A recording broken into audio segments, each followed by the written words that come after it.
پڑی ہے حرم پر پکارا میرے دل کو اے اللہ اکبر جاتا ہے، یعنی اللہ ممتحن جو ہے امتحان لینے والا وہ اللہ ہے، اللہ کی ذات۔ اب امتحان لینے والا اپنے کلام میں کہہ رہا ہے کہ اے دنیا کے انسانوں وَإِذِ ابْتَلَىٰ إِبْرَاهِيمَ رَبُّهُ بِكَلِمَاتٍ فَأَتَمَّهُنَّ، ہم نے ہمارے خلیل کو کئی چیزوں میں آزمایا، کئی چیزوں میں ہم نے امتحان لیا کہ میں تمہیں بتاؤں، فَأَتَمَّهُنَّ، ہر ایک میں انہوں نے 100 نمبر حاصل کیے۔ اب خود امتحان لینے والا اللہ کہہ رہا ہے کہ میں نے میرے خلیل کا امتحان لیا، اور صرف جذبات کا نہیں، صرف خواہشات کا نہیں، جان، مال، بیوی، اولاد، ماں باپ، علاقہ۔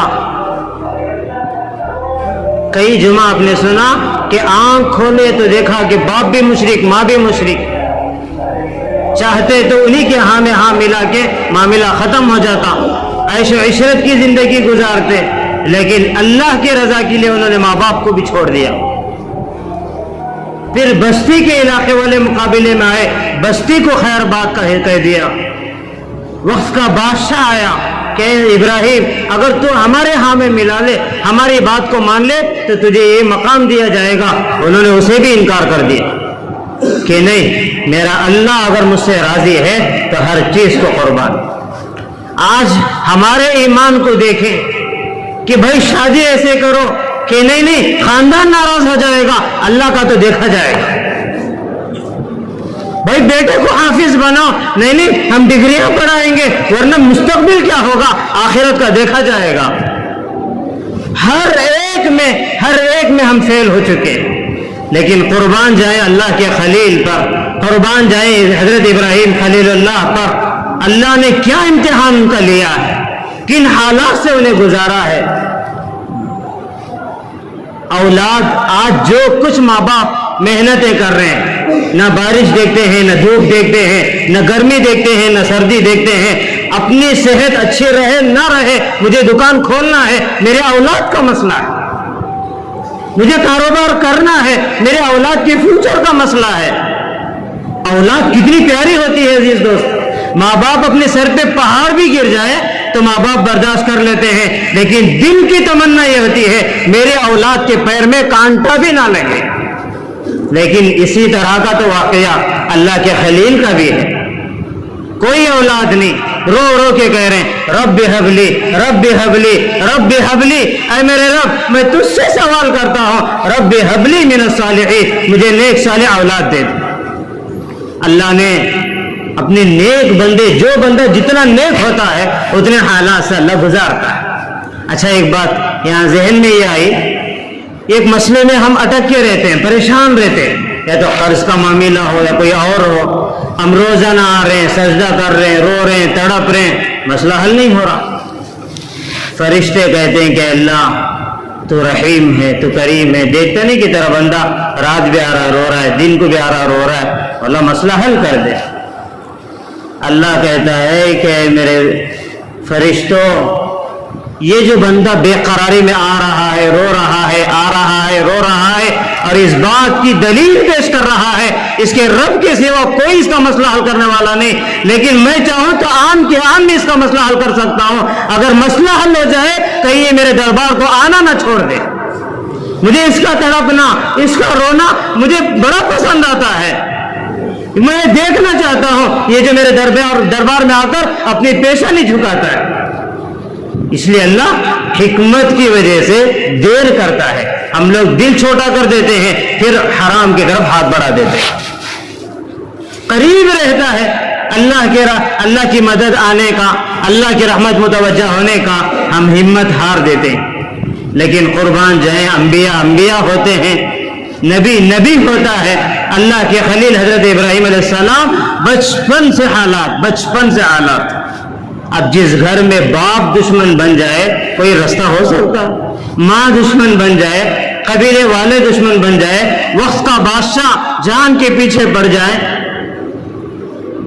کوئی ان کے ساتھ نہیں، بس اکیلے. کبھی ادھر جاتے ہیں کہ بھائی ایک اللہ کو مان لے، کبھی ادھر جاتے ہیں بھائی ایک اللہ کو مان لے. ایک عجیب طرف انبیاء کا ایک مشن ہوتا ہے کہ انسانیت کی پیشانی، انسانیت کا ماتھا مخلوق سے ہٹا کر ایک خالق کی طرف جھکائیں، یہ ان کا مقصد ہوتا ہے. تو حضرت ابراہیم علیہ السلام اسی حالات میں جو ہے پھر نکاح کی کاروائی ہوئی، پھر جو ہے بڑھاپا چھانے لگا، بال سفید ہونے لگے. دیکھا میرے جانے کے بعد یہ اللہ کے دین کا کیا معاملہ ہوگا، یہ انسانیت کا کیا ہوگا، کون انہیں جہنم سے بچائے، کون انہیں اللہ کا تعارف کرائے. عجیب غریب عزیز دوستو رو رہے ہیں اللہ کے دربار میں. تو پھر جو رو رو کے دعائیں مانگے تو اللہ نے ایسا بیٹا دیا، ایسا بیٹا دیا جو حسن و جمال میں بھی اعلیٰ، حسن سیرت میں بھی اعلیٰ، اور آگے چل کے نبوت کا تاج اپنے سر پہ رکھنے والا. اسماعیل ذبیح اللہ کے نام سے اللہ نے بیٹا دیا. اور جیسے ہی بیٹا ہوا خوشیاں امٹ کر آئی. جیسی خوشیاں آئی تو اللہ نے دیکھا اچھا خلیل بڑے خوش نظر آ رہے، چلو ہم تمہیں اور آزماتے ہیں. ہمارا حکم ہے اپنی بیوی اور بچے کو دور دراز وادی میں چھوڑ کے آؤ. اور ایسا علاقہ، ایسے جگہ جہاں نہ انسان، نہ پرندے، نہ چرندے، نہ کوئی کھانے کا نظام، نہ پینے کا نظام. ایک حکم، یہ نہیں سوال کر رہے اے اللہ تو کیوں میرے ساتھ ایسا کر رہا ہے، جیسا ہم لوگ کہتے نا اے اللہ کیوں تو ہمارے ساتھ ایسا کر رہا ہے، کیوں اتنے حالات میں ڈال رہا. نہیں، خاموش خاموش. اب چلے اپنے بیوی کو ساتھ میں لے کر، معصوم بچہ ہے، دور دراز ملک شام کہاں اور مکے کی زمین کہاں. چپ جا رہے ہیں. حضرت حاجرہ بار بار پوچھ رہے ہیں کہاں جا رہے ہو، کیوں جا رہے ہو، کہاں جا رہے ہو، کیوں جا رہے ہو. کوئی جواب نہیں. وہ بھی تو اللہ کے خلیل کی صحبت میں وقت گزارنے والی. کیا ایمان بنا ہوگا جس دوست اس جگہ پر پہنچے جہاں آج عزیز دوستو، جہاں لوگ حجاج کرام جہاں جاتے ہیں، ان جگہوں کو دیکھتے ہیں، کعبۃ اللہ کی زیارت کرتے ہیں. وہاں گئے تو معصوم بچے کو جو ماں کی گود میں رکھ دیے، پلٹ کر جانے لگے. اپنی بیوی کا ہاتھ پکڑ کر یہ تک نہ کہو کہ کہاں جانا ہے، آپ لے کر چلو، جس جگہ جانا ہے اس جگہ جا کر پلٹ کر کچھ نہ کہو، پلٹ کر آ جاؤ، آپ کو چھوڑیں گے؟ شاید آپ کے لباس، آپ کے جسم پر کوئی کپڑا نہ ہوگا. گزرے ہیں کچھ ایسے مرد، گزرے ہیں کچھ ایسے عورتیں گزرے ہیں جن پر اللہ کا عرش بھی رشک کرتا تھا، فرشتے تک رشک کرتے. فرشتوں کو وہ جواب سمجھ میں آتا تھا جو انسانوں کو پیدا کرنے سے پہلے انہوں نے سوال کیا تھا. وَإِذْ قَالَ رَبُّكَ لِلْمَلَائِكَةِ إِنِّي جَاعِلٌ فِي الْأَرْضِ خَلِيفَةً. اے فرشتوں، میں میرے خلیفہ کو، میرے بندوں کو پیدا کرنا چاہتا ہوں، زمین میں بھیجنا چاہتا ہوں. اس وقت فرشتوں نے کہا تھا قَالُوا أَتَجْعَلُ فِيهَا مَن يُفْسِدُ فِيهَا وَيَسْفِكُ الدِّمَاءَ. اے ہمارے رب کیوں پیدا کریں گے؟ کیا لڑائی کرنے کے لیے؟ کیا تیری نافرمانی کرنے کے لیے؟ کیا فساد مچانے کے لیے؟ وَنَحْنُ، کیا ہم کافی نہیں ہیں؟ نُسَبِّحُ بِحَمْدِكَ وَنُقَدِّسُ لَكَ، تیری بیان کریں، تیری پاکی بیان کریں، تیری عبادت کریں. فرشتوں نے یہ بات کہی تھی اللہ سے. لیکن ایسے خوش قسمت بندوں کو دیکھ کر فرشتے بھی آپس میں کہنے لگے شاید کہ یہ ہیں اللہ کے بندے، اسی لیے تو اللہ نے پیدا کیا ہے. اب پلٹ کر جانے لگے تو حضرت حاجرہ نے کہا کہ اے میرے شوہر، اے میرے سرتاج، آپ ایسے زمین پر، ایسے جگہ نہ کوئی آبادی نظر آتی ہے، نہ کوئی پرندہ، نہ کوئی چرند، نہ کوئی انسانیت، نہ پانی کا نظام. اللہ کے خلیل خاموش. ایک بار، دو بار، تین بار. آخر میں حضرت حاجرہ کو سمجھ میں آ گیا. کہنے لگے کیا یہ رب کا حکم ہے؟ کیا اللہ نے آپ کو یہ حکم دیا ہے؟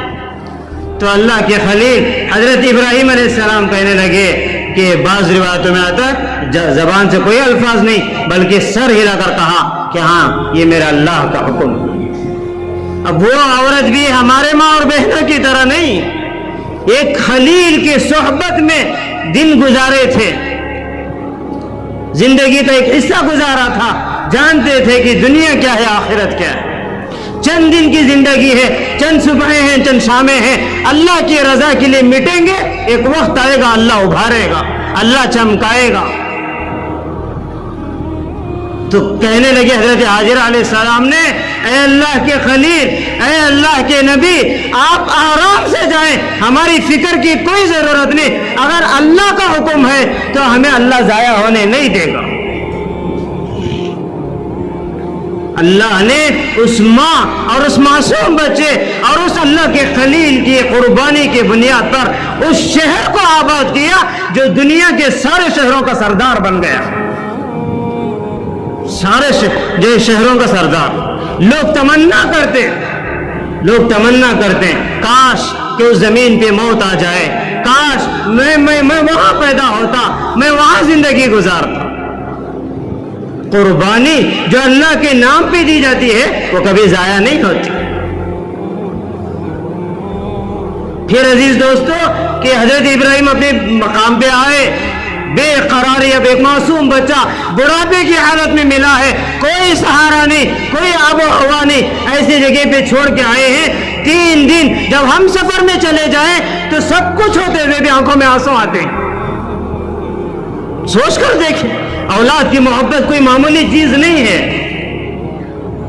اولاد کے لیے سب کچھ قربان کر دیا جاتا ہے۔ اب یہاں پہ رو رہے ہیں، اللہ کی طرف سے حکم نہیں ہو رہا کہ جاؤ۔ لیکن عزیز دوستو کئی مدت کے بعد، ایک لمبے فاصلے کے بعد، مختلف روایتیں، حضرت اسماعیل علیہ السلام چلنے کے قابل ہوئے، دوڑنے کے قابل ہوئے۔ پھر اللہ نے درمیان میں بڑا واقعہ ہے، اصل واقعہ بیان کرنا مقصد نہیں ہے، اصل قربانی کی بنیاد بتا رہا ہوں۔ آج کا دن کتنا عظیم دن ہے اور کتنا بڑا کارنامہ انجام ہوا ہے۔ پھر عزیز دوستو کہ جب اللہ کے خلیل کو حکم ہوا کہ جاؤ اپنے بیوی بچوں کے پاس، جس وقت اللہ کے خلیل حضرت ابراہیم علیہ السلام وہاں پہنچے تو دیکھا کہ خوبصورت، حالانکہ اس عمر میں چاہے وہ کسی غیر کا ہی بچہ کیوں نہ ہو کتنا اچھا لگتا ہے، اجنبی ہی بچہ کیوں نہ ہو، دل چاہتا ہے کہ اٹھا لوں، تھوڑا بات کروں، اپنا جگر کا ٹکڑا ہے اور کئی مدت سے، کئی عرصے سے جدا ہے، کیا چیز کہ کون سا دل لے کر کس محبتوں کے ساتھ اللہ کے خلیل وہاں پہنچے ہوں گے۔ عزیز دوست جیسے ہی پہنچے تو اپنے سینے سے لگا لیا، بوسہ دے رہے ہیں، پیار کر رہے ہیں، خوشی کی آنکھوں میں آنسو جاری ہیں۔ پھر اللہ نے کہا ابراہیم بڑے خوش ہو رہے، بڑی خوشی نظر آ رہی۔ تو ایک دن سوئے تھے تو دیکھا خواب میں اپنے بیٹے حضرت اسماعیل کو ذبح کر رہے۔ انبیاء کا خواب، یہ ہمارا عقیدہ ہے، انبیاء کا خواب وہی ہوتا ہے، وہی بعض اوقات اللہ جبرائیل امین سے حکم بھیجتے ہیں، بعض اوقات دلوں میں الہام کر دیتے ہیں، بعض اوقات خواب کی ذرا خواب میں اللہ تعالیٰ یہ بات بتا دیتے ہیں۔ اس کی دلیل قرآن میں یہ ہے کہ جب مستقل 3 دن تک اللہ کے خلیل نے خواب دیکھا تو سمجھ گئے یہ میرے رب کا حکم ہے، میرا اللہ مجھے دیکھنا چاہتا ہے۔ فوراً اٹھے، بیٹے کو بٹھایا، کہا کہ بیٹا کیا دیکھ رہا ہوں کہ میں خواب میں، انی ارا فی المنام انی اذبحک فانظر ماذا تری، بیٹا میں کیا دیکھ رہا ہوں کہ میں تجھے ذبح کر رہا ہوں۔ اب اس کے جواب میں وہ معصوم بچہ جو حضرت حاجرہ کی گود میں پلا ہوا تھا، جب ماؤں کے گودوں میں تقویٰ ہوتا ہے، پاکیزہ زندگی ہوتی ہے، بچوں کو آداب اور زندگی سکھانے کی کوئی اور کو ضرورت نہیں پڑتی۔ تو حضرت اسماعیل علیہ السلام اس بات کو سنے تو فوراً انہوں نے جواب میں چاہتے تو یہ کہتے ابا اپنے خواب کو پورا کرو، لیکن انہوں نے ایسی بات کہی جس کو اللہ نے قرآن میں بیان کیا۔ اس آیت سے معلوم ہوتا ہے انبیاء کے خواب یہ وہی ہوتے ہیں، سچے ہوتے ہیں، اس میں کسی چیز کی قسم کا شک نہیں ہے۔ تو حضرت اسماعیل کہنے لگے قال یا ابت افعل، اے ابو جان آپ وہ کام کر گزرے، یا ابت افعل ما تؤمر، جس کا آپ کو حکم ملا ہے۔ اب یہاں عقل حیران، اس معصوم بچے کو کون سکھایا یہ جواب؟ کون سکھایا یہ جواب؟ اور اس بچے کو کیا پتا کہ باپ کا خواب سچا ہے، وہی ہے؟ کون سکھایا ہے؟ انبیاء کی تربیت براہ راست اللہ کی ذات کرتے ہیں، اللہ کی ذات کرتے ہیں۔ اللہ کے یعنی حضرت اسماعیل کہہ رہے ہیں قال یا ابت افعل، اب کر گزرے۔ اب عزیز دوستو